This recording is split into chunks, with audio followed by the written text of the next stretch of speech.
देख रहे हैं भोजपुरिया बिहार, रखे हर खबर पे नजर। अभी हम पहुंच चुके हैं मुन्ना बिहारी धुन के स्टूडियो में, जिनको आप अच्छी तरह पहचानते हैं, जानते हैं, जो कि बहुत बड़े म्यूजिक डायरेक्टर हैं। ऐसे मुन्ना बिहारी जी का क्या बात है आप देखिए, यही मुन्ना बिहारी जी है। आप भी आरती न्यूज को फेल करिएगा जी, बताइए तो। हम क्या फेल करेंगे, आपको देख कर मतलब रहा नहीं कि आप इतना अच्छा बजाते हैं। अच्छा अच्छा, तो सोचे कि आज आपसे भेंट ही कर ले। चलिए थैंक यू आपको। अच्छा मुन्ना भैया, हाँ 15 अगस्त का टाइम आ रहा है जी जी, एकदम। और अपने देश की बात है तो चाहेंगे कि कोई ऐसा देशभक्ति एकदम धुन बजाइए, क्या बात है, एकदम दिल झूम जाए। एकदम बजाएंगे, एकदम दिल झूमने वाला बजाते रहे तुरंत। वाह।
अपना करेंगे ऐ वतन तेरे लिए, दिल दिया है जान भी देंगे ऐ वतन तेरे लिए। वाह क्या बात है, आप गाते भी हैं, गाने का भी जवाब नहीं है। एकदम सुनाइए, कोई ऐसा सुनाइए कि सुनने वाले लोग पे एकदम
काले परसों के कोई न रहे, भुला जइबू वैसे जैसे भइल न रहे। जैसा कि आप लोग देख सकते हैं, तो इसी को मैं देखिए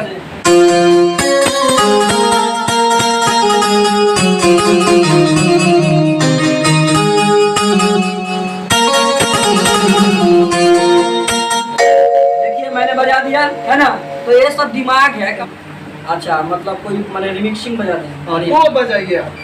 चलिए दो बजाते हैं। हाँ, तो लगल लगल बजाते हैं। नाम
एक और सुनाए, एक और सुना देते आपको।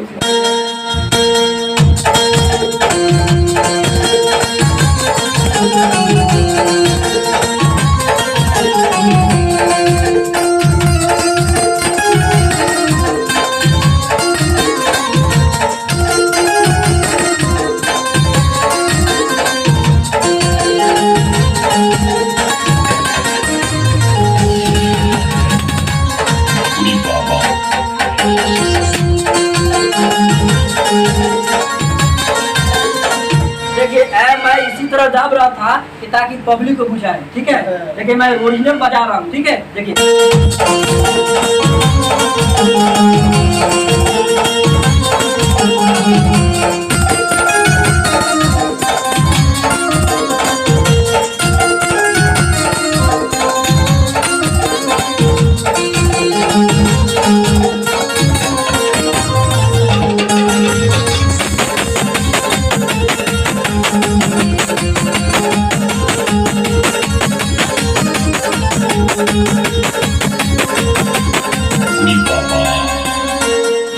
उड़ी बाबा।